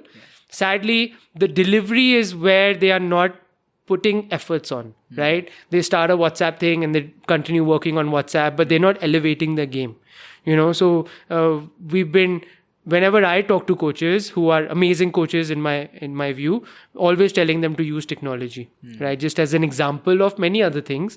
But that's another area. And it's not just technology. So a lot of coaches in South India are using Training Peaks now that I know of. But their programs, they are programming the workouts, but they're not writing much. So it's not just using the tech, but also using it properly is the next level.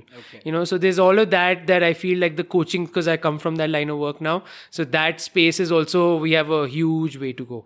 Because we consider ourselves at par with the international program. I'm not looking at Indian programs for parity. For benchmarking. Right? For benchmarking, I guess. Right? So we're looking at what is the best program out there. What is the charge they're doing? And in that sense, we're a third. Right, of what they charge. Okay. But our programs are, let's say, $100 onwards a month, mostly around the $170 to $200 a month. But compared to an international program, that same thing with much fewer touch points. One email a month, one call a month they give you, we are on it, but that touch point we give, but obviously, the international programs have far more experience. I cannot compare myself with an international running coach. Some have done degrees in it, right? I'm not educated in this. Some have trained with coaches for 20, 30 years, right? You cannot compare oneself to an international coach. But our community is not there yet either. Correct. So we have to see where the community is. And if you were educated, probably community will not value that much at the moment. Right. Utna le hi nahi payenge. Correct. So that's what we see. And we really, I would say, like when I say we're the finest program in India, but we are not the best in the world. And our goal is to really become one of the better ones in the world, like to be known in that sense. And we're getting there, we're getting there in terms of quality. Every year we fine tune it. So really, 7 years we've taken to like create a good recipe. And now we are ready to show that recipe to the world. But we've been working very hard in the background. And now it's time to really show what we've done. And hopefully, if all goes well, we have a new website coming up and more social media presence and all. So that's the idea. Why are you so anti-phone, anti-social media? No, it's just because we are outdoor driven. So we spend so much. I just spent today 4 hours on trails, right? Okay. Right. So a lot of time has gone there. Right now, I really then we had this, and now we're going for a shoe donation drive right after this podcast. Right. So there's just so much happening that I cannot take out 1 hour to create stories. Generally, also when we were connected, I got in touch with you for some work for a brand that I was working with. And you said app download kare bina kaam nahi ho sakta hai, because I don't want to download. You're sort of hesitant in doing that. Yeah, I have literally 10 apps on my phone. One screen where I don't have multiple screens on my phone. There as well. Yeah, absolutely. Keep it simple, right? But the essential stuff, like I have Gaia because I need Gaia in the outdoors. I have Strava because I have to connect with my runners, right? Training Peaks because we work on it. Trainer Rise because we work on it. So and finally, hope if you can join us on our shoe donation. We do a lot of things for the community. Again, not the word community, but actually action to the community. So we run many programs where we sponsor many people's registrations. But we started this long time back, maybe 5 years now, where we started a used gear donation drive. Right? Any runner or any outdoor person, even a mountain person, if you have gear that you're replacing, give it to us. So from old running shoes to rain jackets to hiking boots to running shorts to running t-shirts to whatever. For women, we need sports bras because that's not, our athletes don't have it who are underprivileged, So we collect used shoes, and then right now we're going to go donate it at the stadium. We're supporting multiple villages around India where they train for the army and, all of that. So we send a bulk of 30, 40 pairs, and it's amazing. It's all community powered. People just keep sending their shoes, and we collect them, and every 2-3 months we send them out. So that's another thing we do.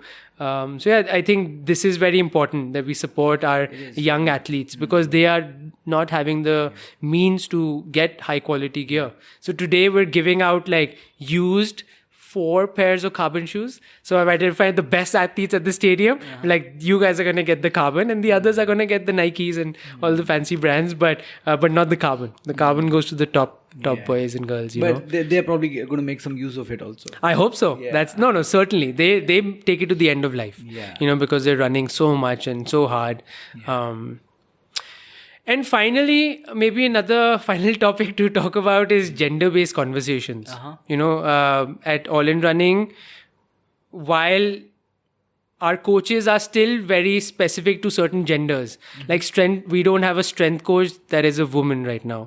We don't have running coaches that is a woman on our program. We want diversity in our team, but like a nutrition and a psychologist are females, right? So certain professions have more of a certain gender. However, we have a lot of gender-based conversations. So the coaches are part of an All In Running women's only group. And so we have monthly group calls on gender-based conversations, from apparel, challenges for women. Women have far more challenges for gear than you would imagine. From sizing, from shoe sizing to clothes sizing to hydration pack sizing to so many challenges that we men just take for granted. Color options, brand model options, so many challenges, you know. And on top of that, we, like, as coaches, like, we've always been, because I've been conscious of this fact, but women biologically are so different. You know, they go through so much in life, right? Monthly cycles, then there's perimenopause, there's menopause. So we track all of that, right? So for all our female athletes, we track their monthly cycles from day one and then start predicting the next. And then the training plan is personalized. Takes into account that. Yeah, absolutely. If we know that 20th May is going to be your day one, we'll most likely have a rest day around that. And we'll have an easy running day around that. So, and some people can't run day one, day two. Some people can run through their cycle. So we have all these gender-based conversations, right? I think that is very important. I don't see too much of that happening. Kshitish on our trail running podcast has recorded one with Juby, but we need more gender-based conversations. I think Indian women have unique challenges because a lot of women have a lot of family responsibility. I think Indian men don't contribute enough, you know. So I feel those challenges make their outdoor pursuits far more difficult, you know. And some of them may also be prone to more sedentary lives because of that. And so we have to have these right conversations with men also, because they need to realize that they need to take up more responsibility. You know, so I think these sort of conversations are very important, and we are hopefully empowering our women at least. I mean, they are very empowered, rather they inspire me, right? And I've learned a lot from them, but we continue to engage on that. Rather, even on our corporate programs, we started a all women's group. So even on a corporate program level, we're doing that. So really being focused in our coaching philosophy to have gender-based conversations. Which I think is missing again from the Indian space. Like, you're not having race orientation based on women criteria, you know, or some of this. So I'm a bit of a feminist, but still I would say we need to have more conversations on it. For sure. I think that's something incredible that you're doing. But how do you plan to have more of these conversations? Is there a community talks was a great one. Where's that gone? What's happening? Yeah, just because it was a passion project. At the end, we had to focus a little bit on work and business and commerce. So we had to just make ends meet, you know, so just focusing a little bit on the business side of things. But there is that angle. And now as I said, we were working really hard the last 7 years to get the recipe right. What is the recipe of coaching, right? And what is the program? How is it different than everyone else? Why is it the best in India? What makes us the best? And can I now publicly say it? I think even 6 months back, I would have not said it because we were still fine-tuning the recipe. Now we have the recipe. And while we are not a mass scale program, we are not going to be. I feel fitness is not a mass scale thing. We will grow our impact slowly, but we'll do it the right way. You know, and so that's where it's going. So hopefully, if all things go well, we have the right recipe now, and now we'll put out some more tasters over time. Wonderful. Great, sir. So this has been an amazing conversation. I really did not expect it to go this way. There's just so much that I've learned in this. when you've been in the running community for about a decade, you pretty much know the subjects and the things we're going to touch on. But this has been eye-opener. Yeah. Like, I've learned so much. And just follow All In Running on social media. Yeah. Like we put out some calls on these topics publicly. So we have weekend group calls internally for our private members. Okay. But we sometimes once in a while open it up for the public. So just keep a lookout and join those conversations. They're all from technical nature. Yeah. Like tomorrow we're having on fueling and hydration. Okay. Right? So this is of technical nature. But then we have of a general nature on nutrition, where Tarika, who's our wellness expert, will come and talk about nutrition. Okay. Right? So like we have different conversations from all our coaching team. Right. So we open it up for the public. So just follow us and you'll get that. And Okay. Yeah. And where can people find you? Online, we are not very active, but you can find us on Instagram at All In Running. Also on Facebook, All In Running. We are beyond running, but we started with the name, so we're keeping it. And our website is allinrunning.com. However, at the moment, our website is down. The images are down. It's very old. We're working on a new one. Okay. But social media right now would be the best gateway with the most up-to-date information. The website, and hopefully by June, will be up to date. Okay. Yeah. All right. So just before you go, since the coach is here, couple of quick questions, very specific questions. Somebody who's been running for a while, and let's say they're running, they're a slow runner, 220 half marathon or something, but they have the dreams of becoming a fast runner. How should they go about it? First thing is to dream big. Okay. This whole concept, I get so many people with saying, I want to do a sub 2. I'm like, this is not a goal. Yeah, correct. Let's think 130. Yeah. Let's think 140. Right? I've had multiple people. There are a few names I'll put out. Sanjay Chikara, Satish Sharma. These are like CEOs of big companies, right? And they came to me and said, yeah, I just want to do this. I'm like, wait, we'll think bigger.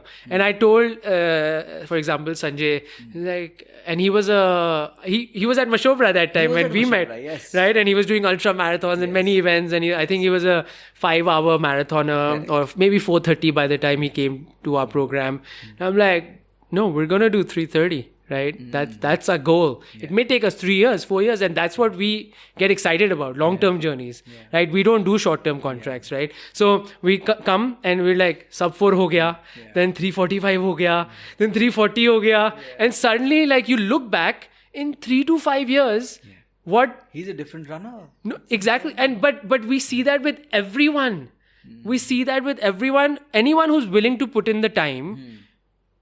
And all males can run sub 3 and all women can run sub 3:10. Right? If you work towards it. Now there is age and biology and heredity. Sure. I'm sure there are some nuances in it. BQ is within absolutely. BQ is absolutely. If you give it years, right? You give your time. For some people it may be a 2-year journey. Right. For some it might be a 7-year journey. But it is possible. Right? So first thing to start their journey is to think big. Because internationally people are doing it. You're not even in the top 200 in Japan if you're a 110 runner, a half marathoner. Top 2 high schoolers are running faster than our national level athletes.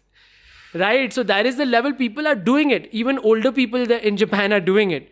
So why can't we? We are similar stature, short and slim. Yeah. We can do it. We just need to start thinking big and stop telling our community sub 2 is the achievement. Right. Sub 2 is...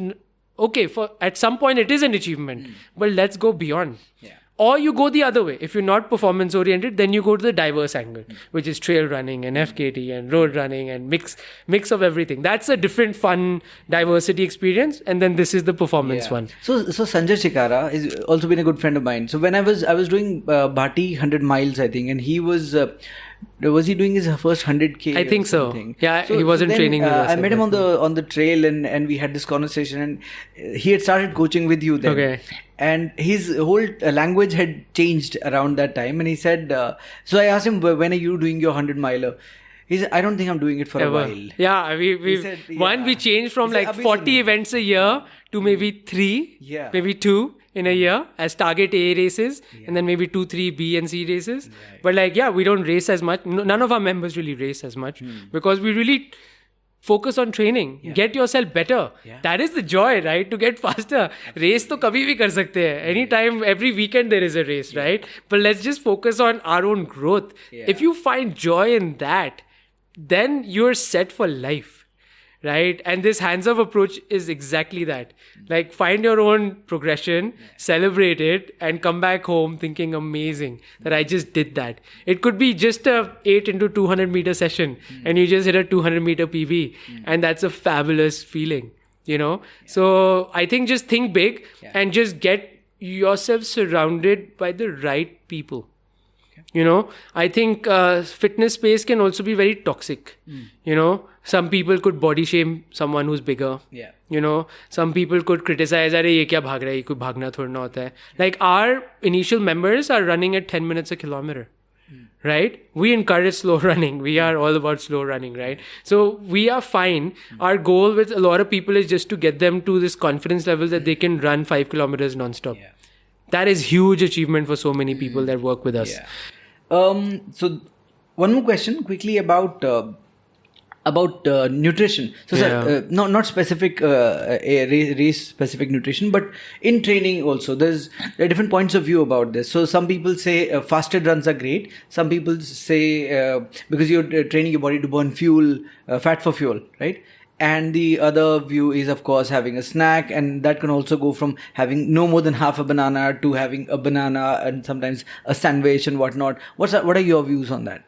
I mean, I don't have to share my views because the science is clear, right? A body cannot be, let's say, fat adapted. I can send you multiple papers on this, right? You can't be fat adapted. First thing is, like, people who eat fat. There is a whole thing of people eat fat-based diets also during the ultra. Correct. So that doesn't come in your system. Fat takes like days to come into your system. It first goes into storage and then it gets burned. So eating fat during a race doesn't work. So having those, what are those coffees called?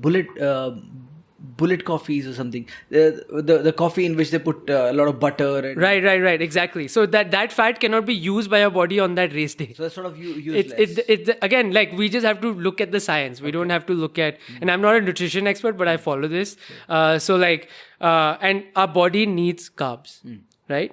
And what happens is that we have to fuel with carbs, right? So this fat adaptation and running fasted is not shown in science, and I can send you multiple. We actually just shared something on our coaching group on that, because we keep sharing articles and all. Like, the science is very clear. The body runs on carbs, right? There is a level of endurance where the body moves into consuming fats in addition to the carbs. It's never only fat. There'll never be a stage where it's only fat. And what is that activity that you're doing is also important. Like, running is a very aerobic activity. It's a fast activity. So you need quick calories. So what the body will do is the body will convert fat to carbs and then convert it. So it's actually using this whole 9 kilocalories is what fats take and 4 kilocalories is what carbs take. So you need carbs. So this whole concept of fat-based running and all of that is something that I am not prone. And fat-based diets and keto-based diets and all of these paleo diets, they have severe long-term impact on health. I know the keto guys are going to question it. We do not encourage it. On our nutrition program also, we promote as much plant-based as possible. Our members do eat meat, some of them, but majority is still whole grains, plant-based diets. That's what we focus on. So then quickly about plant-based. So your whole philosophy about being a vegan, how much of that is inspired, because you also care about the nature so much? How much of that is inspired by the fact that vegan is being nature friendly? And how much of it is actually performance in science? I think you can get equal performance from both. Right. So I think performance is not a factor at all to my decision. It's mostly the bigger, the environmental, the moral, the animal rights, all of that is the bigger reason for it. I think performance-wise, what I would say is that a plant-based diet can give you the same performance. So there's no superior that meat-based diet is superior. That's, I think, been busted by multiple movies and content that's out there. So that is the myth that I like to bust. And secondly, there's a huge problem. We talk about nutrition and fat and carbs. None of this matters. Simple stuff we have to do here. Most people are deficient of B and D and vitamins and minerals. Most people. Right. People are not supplementing. Yeah. Right? So without supplementation, you're deficient. And when you're deficient in D and B, your energy levels are gone down. So it's actually not the diet that matters. First, get your supplementation ready. So I keep telling people, make sure you do your blood work every 6 to 12 months. Make sure you know what's happening, right? Only then can you figure out the next step. And majority of us, if you are today not supplementing B and D, you are deficient. So the first thing is not what carbs and not what fats. Get your vitamins and minerals in line. Okay. Your body will feel different completely. And then start working on the macros, right? And the first thing, like I've heard so many, as I said, I listen to podcasts a lot, only recently I've not.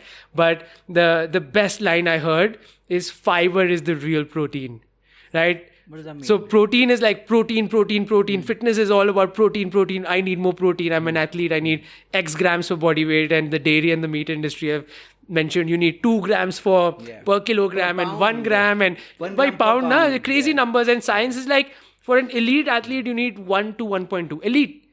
At a high level. For us, it's like 0.6 to 0.8. Okay. Right? It's so low, but the numbers are hiked because all these studies are promoted by certain lobbyists, right? So protein, everything's about protein shakes. I mean, the whole industry is protein shakes, It's fiber that most of us need more. So fiber is the real protein. And so that is the conversation that we need to have. And for Indian context, Indians just need to have dinners early. We have like super late, unhealthy timings for dinners. Right. Indians have I think we need to eat dinners by 8:30 at most, right? And dinners need to be light and basic stuff. We need basic stuff here. Like in fitness, in 7 years of coaching, I've not seen a single success story of anyone turning into a success story through an evening routine. Zero. Eventually, life takes over in the evening and you're not able to train at a high level. So sadly, even if you're not a morning person, in India, because it's a hot country and other factors, traffic, different reasons, you have to do it in the morning or you will fail. Yeah. Zero success story. I have one. But exceptions. Look, exceptions will be there. But again, we're talking general. It's like morning. Same thing with nutrition. Yeah. Do the basic stuff. And then we'll talk macros and fat adaptations and all. We're not elites, We need the basic stuff first. And then we get to other stuff. So our philosophy is let's talk basics and then go advanced later. Okay. So when people talk about running form, breathing, just park that conversation for 5 years from now. We're not going to talk about breathing, and your body will tell you when to mouth breathe or nose breathe when it has to. If you're doing a threshold workout, your body will mouth breathe on its own. And if you try to nose breathe, you will pass out, most likely, right? So same thing with form. Yeah. We work on form. Our program have gait analysis included in the membership. Yeah. So we do a full-on slow motion gait analysis with all our members. But that is a conversation that is to be worked upon over many years. Just the way we evolve our members into better shoes with wide toe box, low drops, but over time. But the first question a new person asks, what is breathing form, good breathing rate, all of that. I'm like, just park these conversations. Let's just get moving. Let's just get active. Yeah, like that James Clear says, in Atomic Habits, he says, you can't improve upon the habits that you don't have. Yeah. First build the habits and then we'll talk about improving Correct, exactly. Wonderful, sir. Okay, before I let you go, one last question about hydration, because we talked about self-supported things. Yes. So there's different runners I know, different running friends that I have different requirements of hydration. And I think that's also, it varies person to person. For example, one of my friends, Binay, does a training half marathon with and even racing without water, without a sip. Yep. And somebody like me needs a lot of water. Yeah. Is that just individual variance, or absolutely? Is there anything that he's doing wrong, or is there anything that I'm doing wrong? I think Binay would perform better with hydration, but he is like a beast, right? He is another animal, right? He does crazy things. So I would say he's an outlier. So I would not use a Binay or a Killian or all these guys are outliers. Kipchoge, these guys are all outliers in that sense, right? So we're not going to use outliers as an example. Okay. But I think hydration and fueling for endurance is the right right way to go about it, right?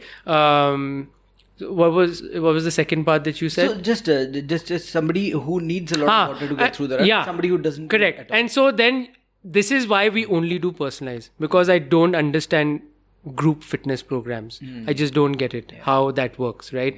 So there is a pro to a group run where everyone gets together, but as a program, if I'm helping someone, I don't understand the group coaching model, you know. So this is why we do it. And in that sense, we learn over time. Right. So we give people experiments. One, they can measure their sweat loss, figure all of that, measure it, say, okay, so you went out, you had exactly a liter of water, you came back and you were maybe 2 kgs lighter. So you put in 1 kg, so your sweat loss was 1 kg. So now you know your sweat rate. Right. And so now you can plan your fueling next time for a longer activity maybe. So you can find out your sweat rate, or you can just do it by feel. That you went out, you did a 1 hour run 400 ml, you did one with 600, which made you feel better. And you learn from that. Okay. You do an excessive one, maybe with 800. Maybe that gives you bloating, too much water in the stomach. So then you don't. Data points from Exactly. So learn by experience and personalize and fine tune to your experiences. And this is where coaches come and also guide them on what works. So we have members who are at almost 1 liter an hour rate, and then we have members who are on the lower end. Like I am at a much lower end of hydration than many. You know. So but.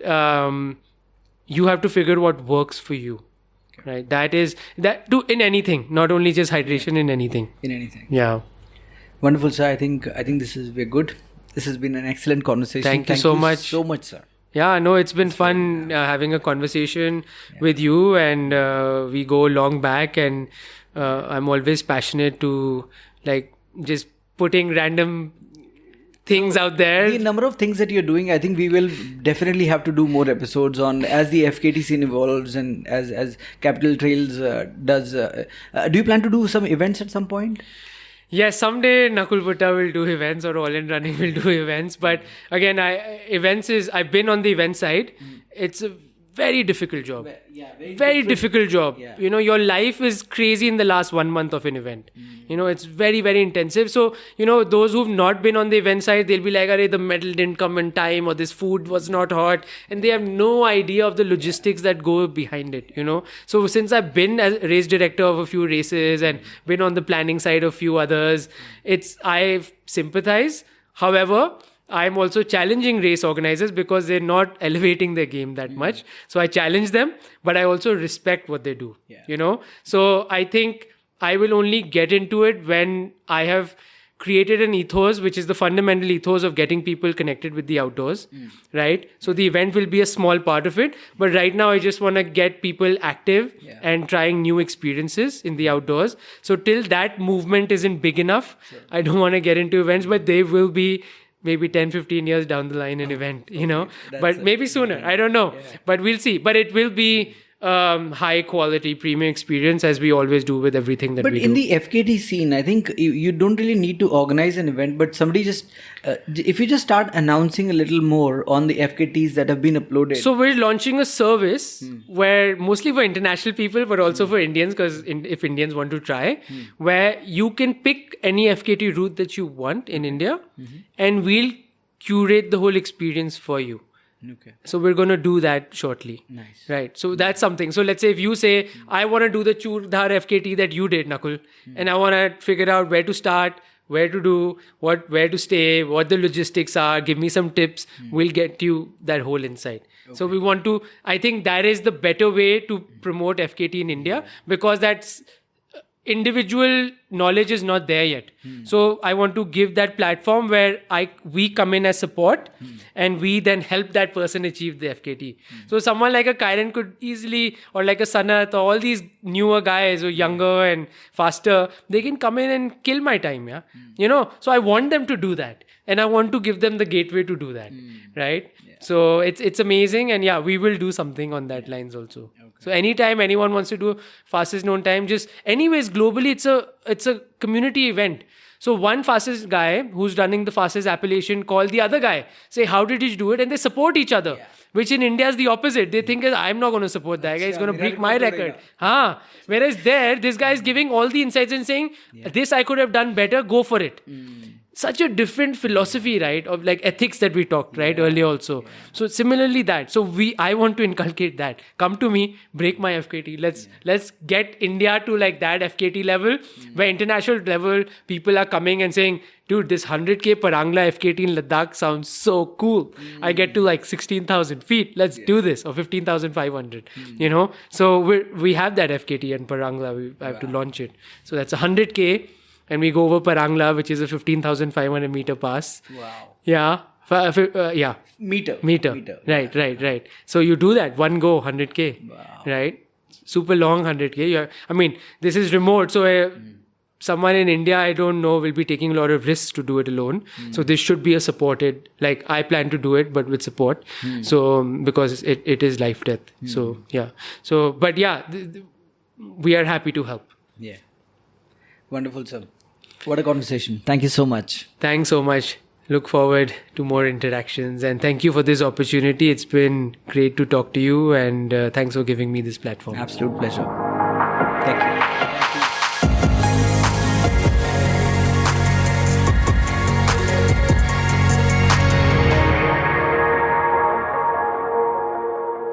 Thank you for staying with us till the end. I really hope you enjoyed this episode. And if you did, please consider subscribing and also sharing it with your friends and family. If you have a takeaway or a learning from this episode, or it made you feel a certain way, you can leave us a comment or a review. This is a zero cost way of supporting the podcast. I really hope you will do it.